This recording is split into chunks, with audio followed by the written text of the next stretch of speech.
آياته وحسنا في صفاته وحسينا في تجلياته وزين العابدين في عباداته وباقرا في علم الأولين والآخرين بمعلوماته وصادقا في أقوال وكاظما على جميع الأحوال ومتمكنا في مقام الرضا جوادا كفه عند العطاء وهاديا إلى سبيل النجاة وعسكريا مع الغزاة ومهديا إلى طرف الحق. اللهم صل على محمد وآل محمد وآل الطيبين الطاهرين المعصومين المظلومين ولعنة الله على أعدائهم أجمعين. رب اشرح لي صدري ويسر لي أمري واحلل عقدة من لساني يفقهوا قولي. أما بعد فقد قال الله تبارك وتعالى في قرآنه الكريم وهو أصدق الصادقين وقوله الحق.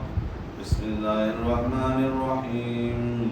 هل أتى على الإنسان حين من الدهر لم يكن شيئا مذكورا إنا خلقنا الإنسان من نطفة أمشاج نبتليه فجعلناه سميعا بصيرا إنا هديناه السبيل إما شاكرا وإما كفورا. اللهم صل على محمد وآل محمد. قبل اس کے بھی کچھ معروضات آپ کے کچھ گزار کیے جائیں. حضرات سے التماس ایک مرتبہ سورہ الحمد اور 3 مرتبہ سورہ اخلاص کی تلاوت فرما کر مرحوم فدا حسین نظر علی اثاریہ، مرحوم غلام رضا ابن نظر علی اثاریہ، مرحوم رجول بانو بنت رمضان علی بوجانی، مرحوم شہناز بانو بنت روشن علی تیجا، مرحوم صدیق علی ابن حبیب بھائی کشوانی، مرحومہ یاسم بانو بنت اکبر علی بیرانی کی اور ان کی فیملی کو کچھ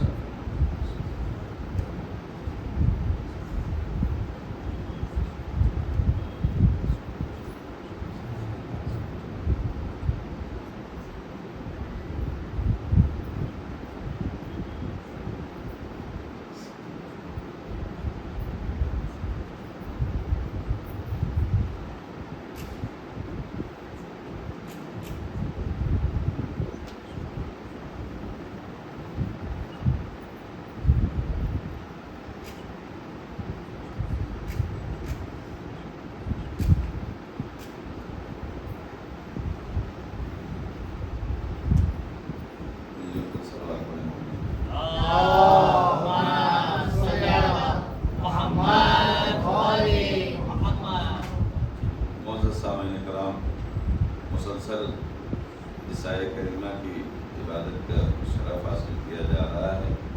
اس کے ضمن میں جو موضوع گفتگو ہے وہ انسان امیر المومنین کی نگاہ میں جسم و روح کا باطنی صفات. بہت ساری باتیں اپنے اس کلمہ بیان کے ذریعے آپ تک پہنچائی جا چکی ہیں اور انشاءاللہ باقی رہنے والے دنوں میں مزید باتیں پہنچانے کی سعادت اور کوشش کی جائے گی. کل جہاں تک ہم لوگوں کی باتیں پہنچی تھیں وہ یہ تھا کہ روح کے لیے 6 خصوصیتیں اور 6 حالتیں ہیں امیر کائنات کے بیان کی روشنی میں، جس میں سب سے پہلی خصوصیت یہ ہے کہ روح کی حیات علم ہے. روح کی حیات علم ہے، یعنی اگر کوئی کسی کے پاس علم نہیں، کوئی جاہل ہے، کوئی غافل ہے، تو سمجھیے کہ وہ اس کی روح مردہ ہو چکی ہے. اور قرآن مجید نے بھی اسی جیسی باتیں کی ہیں کہ بہت سارے لوگ ایسے ہیں جو چل پھر تو رہے ہیں لیکن وہ مردہ ہیں. اور اسی کا الٹا بھی اپوزٹ بھی کہا ہے کہ بہت سارے ایسے لوگ بھی ہیں جو دنیا سے چلے گئے ہیں مگر وہ زندہ ہیں. تو اسی پیمانے پر، اسی معیار پر قرآن مجید یا اہل بیت اطہار نے زندگی اور موت کو سوچا ہے کہ زندگی علم کا نام ہے، روح کی حیات علم ہے، لہذا ہمیں اپنی زندگی میں اپنے بچوں کے لیے، اپنے لیے روزانہ علم میں اضافے کے لیے کوشش کرنا چاہیے۔ اور میں نے کل عرض کیا تھا کہ دو چیز دنیا میں ایسی ہیں خصوصاً ہم سے جو متعلق ہیں، وہ کبھی انف نہیں ہے، ایک علم، دوسرا ایمان۔ ایمان میں بھی علم کی گفتگو ہوئی تھی، ایمان کی بات رہ گئی تھی۔ ایمان کا بھی یہی مرحلہ ہے کہ ہر کوئی کا ایمان ایک جیسا نہیں، بہت ساری باتیں بہت ساروں کے سمجھ میں آتی ہیں، بہت ساروں کے نہیں آتی ہیں۔ تو ایمانی معرفت اور اس کا یعنی الگ انداز اور الگ جو ہے احاطہ ہے۔ حتیٰ امیر کائنات کے ساتھ اٹھنے بیٹھنے والے جناب ابوذر اور جناب سلمان کا بھی ایمان ایک جیسا نہیں ہے۔ یہاں تک روایات ہے کہ اگر ابوذر کو پتہ چلے ان کے دل، سلمان کے دل میں کیا ہے تو قتل کرتے۔ البتہ یہ خود حدیث کافی اس پہ ڈسکس کرنے کی ضرورت ہے۔ خیر ہم کو جہاں تک بات کہنی ہے وہ یہ کہ ایمان میں بھی یہی ہے کہ انسان وہ 9ویں درجے پر، وہ 10ویں درجے پر، ابھی ہم لوگوں کو کون سا درجہ نہیں معلوم، مگر اتنا پتہ ہے کہ جو میرا ایمان ہے وہ آپ کا نہیں ہے، جو آپ کا ہے وہ میرا نہیں ہے۔ بہت ساری باتیں، بہت ساری چیزیں انسان پہلی بار میں سن کر ہی اس کو ہضم کر لیتا ہے، ایکسیپٹ کر لیتا ہے۔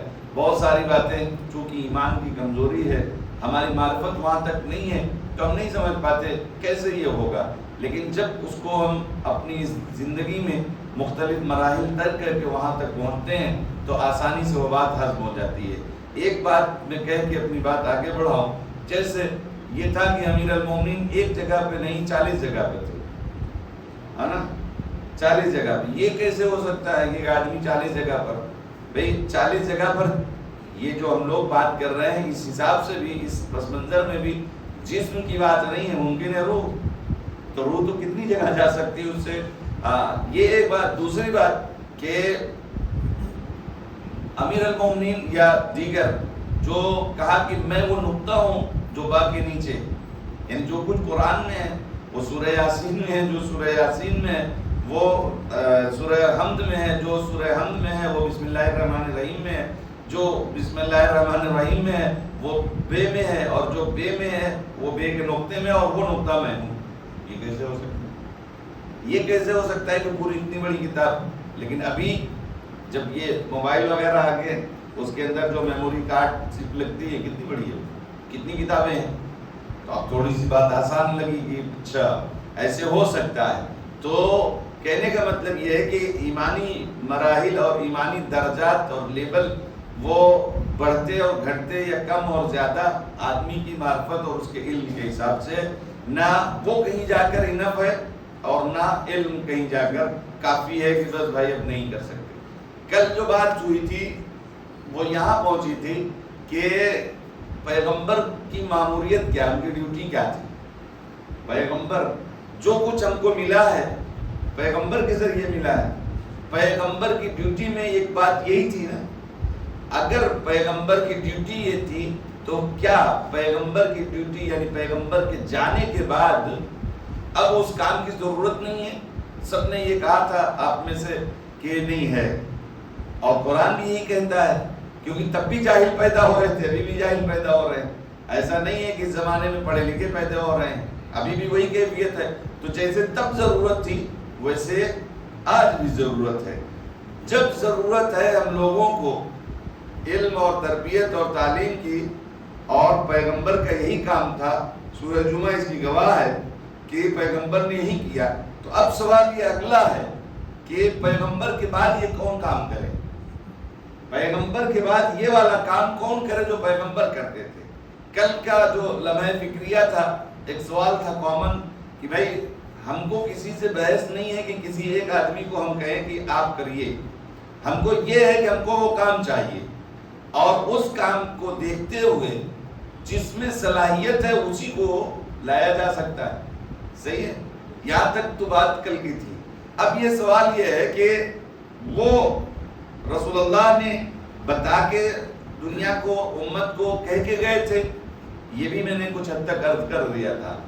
بعض نظریہ یہ ہے کہ نہیں کہا تھا, اس پر وہ ڈسکس نہیں کروں گا کیونکہ تھوڑا موضوع سے بھی الگ ہے اور بات لمبی ہوگی اور اپنا موضوع نہیں ادا ہوگا. تو کہہ کے گئے تھے یا نہیں کہہ کے گئے تھے, ہم نے آپ تک اپنی بات یہ پہنچائی کہ کہہ کے گئے تھے. ہر ذمہ دار آدمی اپنے بات کی فکر کرتا ہے. آخر عمر میں پیغمبر کہتے تھے امتی امتی, یہی جملے ان کی زبان پہ ہوتے تھے. مطلب کیا تھا؟ میری امت کی بخشش, میری امت کی ہدایت, میرے امت کا راہ نجات, میرے امت کا امام, یہی سب. بھائی امتی امتی کیوں کہہ رہے ہیں؟ تو ان ساری سچویشن سے یہ بات ایک دم فائنل لگتی ہے کہ پیغمبر کہہ کے گئے تھے. خوب نہیں کہہ کے گئے تھے اس پر بات کرتے ہیں کہ پیغمبر نے کسی کو کہا نہیں کہ ہمارے بات یہی سنبھالیں گے. تو اب ہم چونکہ اللہ نے پہلے ہی ہمیں عقل و شعور دیا تھا اور جانوروں سے اوپر بنایا تھا کہ ہم اپنی عقل لگائیں, اور وہ زبردستی والا مزاج بھی پروردگار کا نہیں تھا, ورنہ ہر نبی کے ساتھ 2-4 پولیس والے آتے. صحیح, پروردگار کا مزاج یہ نہیں تھا کہ ہم زبردستی اپنی بات کو تھوپ دیں اور آپ مان لیجئے. جی نہیں, اس نے کہا ہے کہ ہم نے آپ کو عقل دیا ہے, شعور دیا ہے, سمجھیے, پرکھیے کون ہے اس لائق کون نہیں ہے. اب ہم لوگوں میں بھی یہ بات اور سب کے یہاں کہ بھائی ڈگری دیکھ لو کہ کس کی ڈگری بڑی ہے اور کس کی چھوٹی. میں آسان لفظوں میں اپنے بچوں کو بھی سمجھ میں آ جائے, اس لیے کس کی ڈگری زیادہ بڑی ہے, اونچی ہے, اعلیٰ ہے, اور کس کی کم ہے, اسی حساب سے اگر کم ڈگری والے کو لاتے ہیں تو پوری دنیا کہتی ہے کہ یہ ظلم ہے. کیوں؟ ظلم کی ڈیفینیشن کیا ہے؟ کسی چیز کو جو اس کا حق ہے وہاں نہ دینا, یہی نا. اور اس کے خلاف یعنی ظلم کا اپوزٹ کیا ہے؟ حق. یعنی حق حقدار کو نہ دیا جائے تو وہی ظلم ہے. دونوں طرف سے آپ سمجھ سکتے ہیں. اگر ڈگری بڑی ہے تو ٹھیک ہے, وہ ہے جس کی بھی ہم A to Z کوئی ابھی بات ہی نہیں ہے کہ کون ہے کون نہیں, XYZ جو بھی ہے, ہم کو تو صرف یہ کرنا ہے کہ جو پیغمبر کا کام تھا وہی کام ہم کو ہمارے لیے ہونا چاہیے. اب وہ دو جہت سے ہے, ایک تو دکھانا بھی ہے, دوسرے سنانا بھی ہے. یہی دو کام نا. تو ایک علمی لحاظ سے, ایک پریکٹیکلی لحاظ سے. علمی لحاظ سے اب پوری دنیا میں تلاش لیجئے, علمی لحاظ سے پوری دنیا میں تلاش لیجئے کہ کون ہے کہ جو پیغمبر کے بعد پیغمبر والا کام کر سکتا ہے. ساری کتاب دنیا یہی ہے, عقل و شعور اللہ نے دیا ہے, سب کو آزاد بھی کیا ہے کہ آپ پڑھیے دیکھیے. اور اب تو پڑھنا نہیں آتا ہے تو سوشل میڈیا پہ ایسے ایپ آ گئے ہیں, اسی سے پوچھ لیجئے کہ بھائی رسول اللہ کے بعد رسول اللہ والا کام کون کر سکتا ہے. ہم یعنی چیالِ حیدر کرات نے جا کر وہاں نہیں بتایا اس کو کہ بھائی یہ بول دینا. صحیح, وہ تو کامن ہے نا, پتہ نہیں کس نے بنایا یہ بھی نہیں پتا ہے. ہاں کون سے مکتب فکر کا ہے, کون سے جانکاری رکھتا تھا یہ بھی نہیں پتا. لیکن اس سے اگر آپ پوچھیں گے کہ رسول اللہ کے بعد رسول اللہ کا کام کون کرے گا, کہ جو رسول اللہ کا کام تعلیم و تربیت ہے, رسول اللہ کا کام قرآن کے جو اصول تھے اس کو پہنچانا تھا, تو اب وہ بھی یہی بتائے گا یا وہ یہ آپ کو سمجھائے گا کہ بھائی جس میں صلاحیت ہو وہی آئے گا. اب وہ صلاحیت کو دیکھنا ہے, صلاحیت کو دیکھنا ہے کہ کون ہے. میں ساری باتیں تو نہیں پڑھ پاؤں گا, لیکن خلاصہ میں یہ کہہ دوں گا کہ اپنے لوگوں کی بات نہیں, تعریف وہی تعریف ہے, فضیلت وہی فضیلت ہے جو دشمن کرے دوسرے کرے, کم سے کم دوسرے کرے.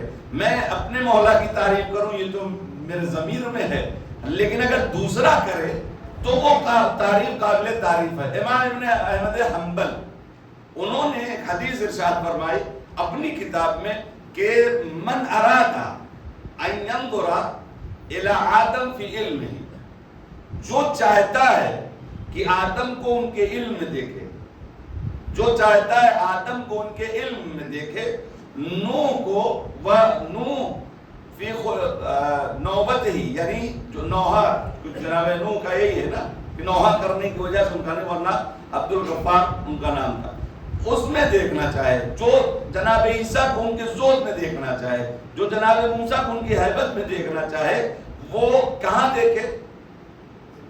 وہ دیکھے علی ابن ابی طالب کی طرف۔ مجھے یہ 4 نبیوں سے نہیں مطلب ہے، مجھے صرف پہلے نبی امیر، کیونکہ ہماری بات گفتگو علم پر ہے۔ جناب آدم کا استاد کون ہے؟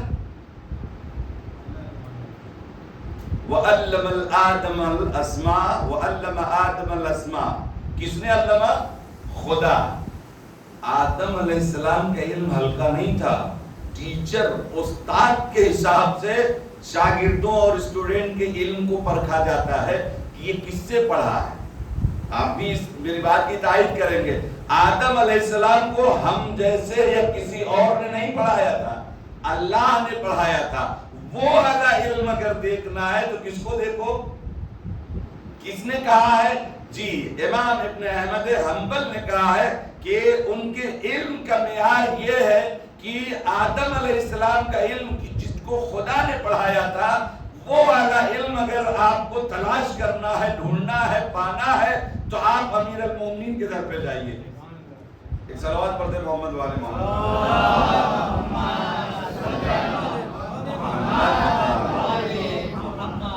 یہ ایک دلیل ہے۔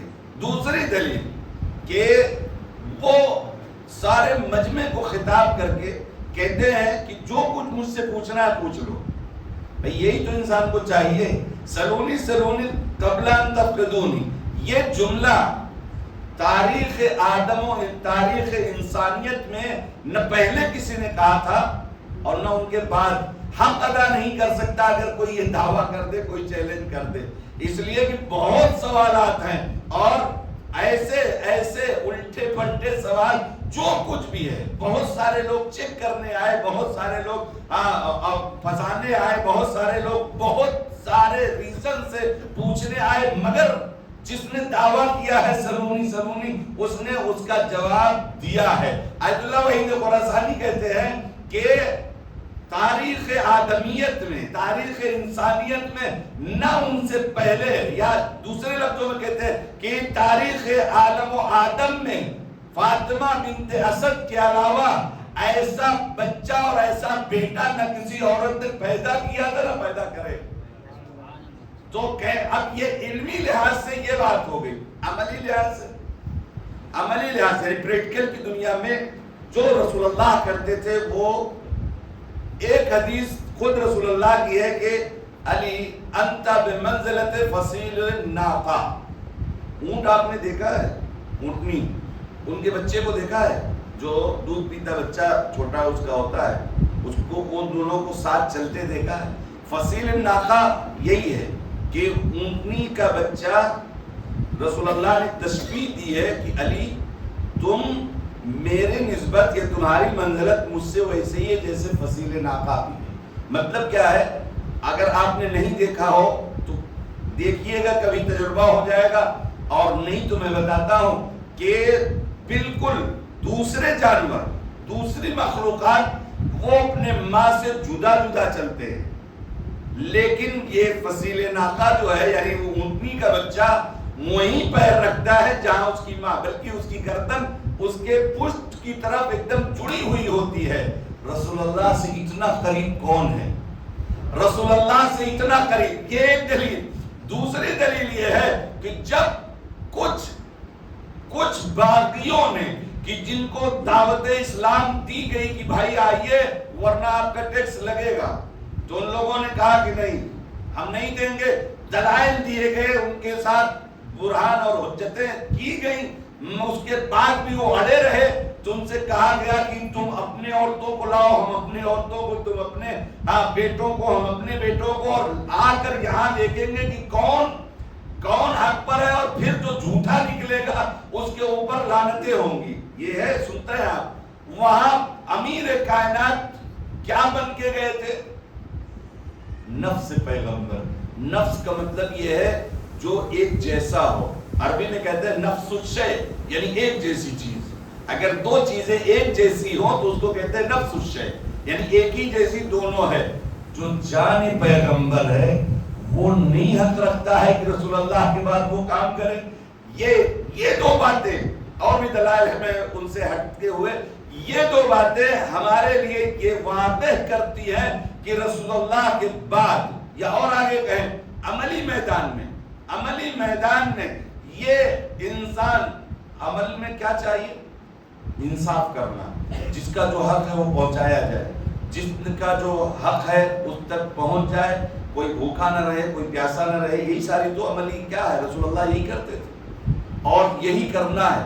وہ عملی میدان کے لیے اپنا فارمولہ جب دیتا ہے تو اس طرح سے اعلان کرتا ہے واللہ لو اعطیت سبعۃ اقالیم، خدا کی قسم اگر مجھے 7 زمین و آسمان کی ملکیت اور حکومت دے دی جائے اور مجھ سے یہ کہا جائے کہ میں چونٹی کے منہ سے جو کا چھلکا ظلم کے طور پر چھین لوں تو یہ علی سے نہیں ہوگا.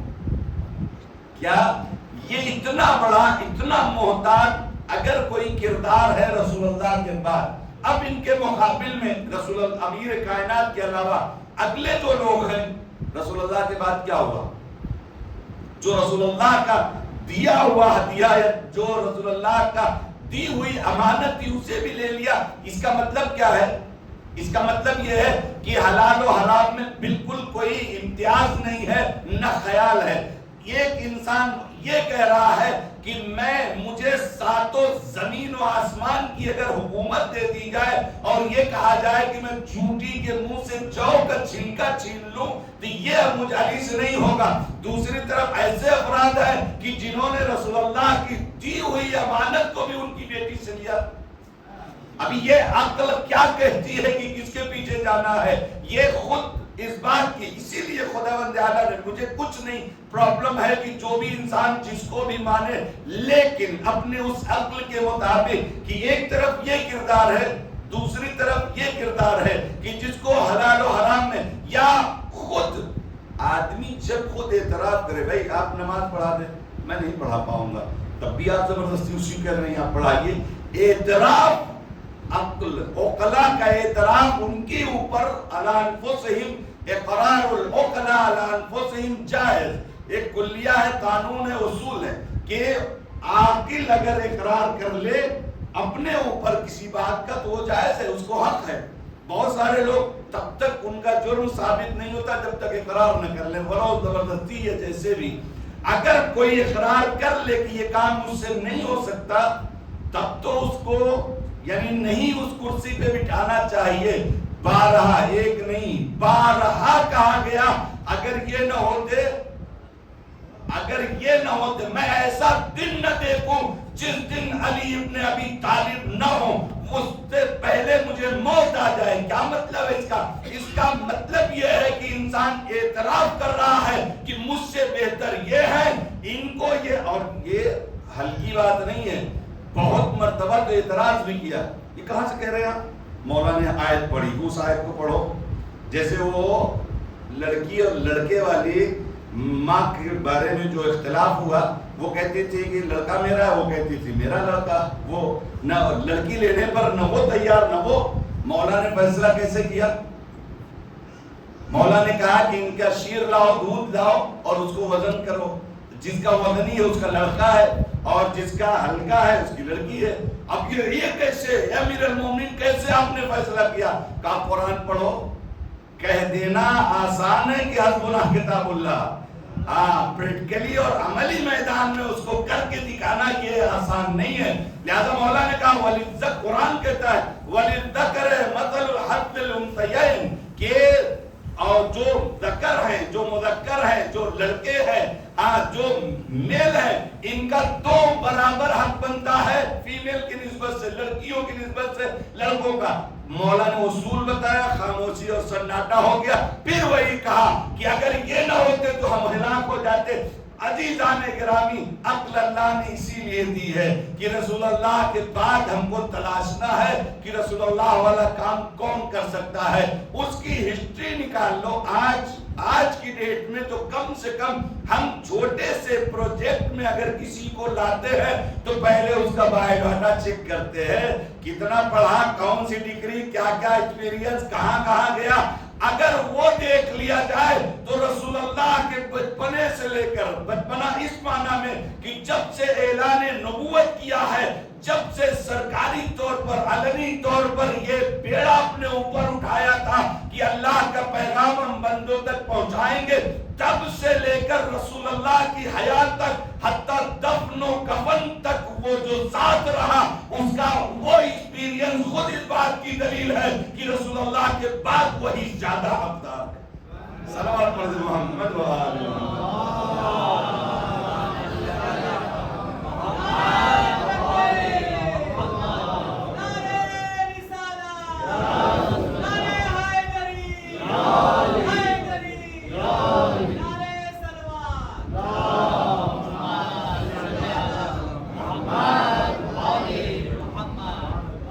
ایک بات اور کہہ کے بات اپنی آگے بڑھائی جائے، اگر کنفیوژن پھر بھی ہے تو رسول اللہ نے ایک ذات کو اپنا جز کہا تھا کہ یہ میرا ٹکڑا ہے۔ ٹکڑا جسمانی لحاظ سے نہیں تھا، رسالت کا حصہ تھا، یعنی رسالت ناقص تھی اس ذات کو اگر ہٹا دیا جائے۔ صحیح، میں یہ کہوں گا کہ جب آدمی راستہ غلط بہت آگے چلا جاتا ہے تو جہاں سے صحیح مل جائے، یاد آ جائے کہ یہاں والا یہاں تک تو ٹھیک تھا، لوٹ کے وہاں جائیے اور اس کا کردار دیکھیے۔ رسول اللہ کی ایک حدیث ہے، من مات ولم یعرف امام زمانہ مات میتۃ جاہلیہ، جو انسان مر جائے اور اپنے زمانے کے امام کو نہ پہچانے، معرفت نہ رکھے، اس کی موت جاہلیت کی، جہالت والی نہیں ہے۔ بڑا زمین آسمان کا فرق ہے، ایک عمل سے تعلق ایک عقیدے سے ہے۔ جاہلیت یعنی کفر کی موت، جو دور جاہلیت میں ہوتا تھا کہ بتوں کی پوجا اور فلاں جگہ، وہ والی موت ہوگی۔ اب سوال میرا یہ ہے کہ جو رسول اللہ کا جز تھا یا جو رسول اللہ کی جز تھی، جو رسول کار نبوت کی شریک تھی، جن کے در پہ رسول اللہ آ کر سلامی کرتے تھے، جن کے آنے پر رسول اللہ کھڑے ہوتے تھے، جن کو رسول اللہ اپنی جگہ بٹھا، رسول اللہ کا کام ہم جیسا نہیں تھا جی، وہ آن ڈیوٹی تھے، وہ جو کام کر دیں یعنی خدا کی مرضی سے ہو رہا ہے۔ کیوں؟ خود قرآن نے کہا ہے کہ یہ اس وقت تک نہیں بولتے جب تک وہ یہ نہ ہو جائے، پروردگار کی طرف سے پیغام نہ آ جائے۔ صحیح، کرنا آسان ہے، کہنا آسان ہے، کرنا، کہنے کو تو کوئی نہیں کچھ بھی کہہ سکتا ہے، کرنا سخت ہے نا۔ جب وہ کہتے تھے اللہ کی مرضی سے تو کرنا تو بدرجہ اولا۔ اب اگر رسول اللہ کہیں کسی سے مل رہے ہیں یعنی مرضی خدا ہے، کہیں رسول اللہ کسی کے پاس جاتے ہیں مرضی خدا ہے، رسول اللہ کسی کو اپنی کرسی پہ بٹھاتے ہیں یعنی مرضی خدا ہے۔ اور یوں ہی کسی کو کیوں بٹھانے لگ جائیں؟ جب اس میں کوئی کوالٹی ہو، کوئی درجہ ہو، کوئی رتبہ ہو، کوئی مرتبہ ہو، تب نہ اس کو بٹھا رہے ہیں، اور بٹھا کے خاموش بھی نہیں ہیں۔ یہ میرے دل کا سرور ہے، یہ میرا ٹکڑا ہے، یہ میری ماں ہے۔ ان جیسے جملوں سے زمانے کو روشناس کروانا اور پہچانوانا اور بتانا یہ اسی لیے تھا کہ میرے بعد اگر کنفیوژن ہو جائے کہ کہاں کس کو منتخب کیا جائے تو دیکھنا کہ فاطمہ کا امام کون ہے۔ فاطمہ بغیر امام کے اس دنیا سے گئی۔ یہ حدیث کیا کہتی ہے؟ جو اپنے امام کی معرفت کے بغیر اس دنیا سے چلا جائے وہ کفر کی موت۔ یا تو یہ ماننا ہوگا کہ انہوں نے کسی کو امام سمجھا ہی نہیں، صحیح، تو پھر اس حدیث کی صد میں اور ایسی ذات سے یہ تصور نہیں کیا جا سکتا کہ اس کا باپ یہ کہے اور بیٹی خود نہ عمل کرے، اس کا مطلب کسی نہ کسی کو تو امام مانا۔ اب ہمیں تلاش کرنا ہے کہ رسول اللہ کے بعد شہزادی نے کس کو اپنا امام مانا۔ اب وہی دیکھنا پڑے گا کہ رسول اللہ کے بعد جو 75 دن یا 95 دن یا 6 مہینہ جو زندہ رہی، اس میں کیا کیا انہوں نے کیا تاکہ ثابت ہو جائے کہ ان کا امام کون ہے۔ بھئی اب تاریخ یہ کہتی ہے کہ بعد پیغمبر رسول اللہ کی یہ بیٹی جو کبھی اپنے گھر سے باہر نہیں نکلتی تھی،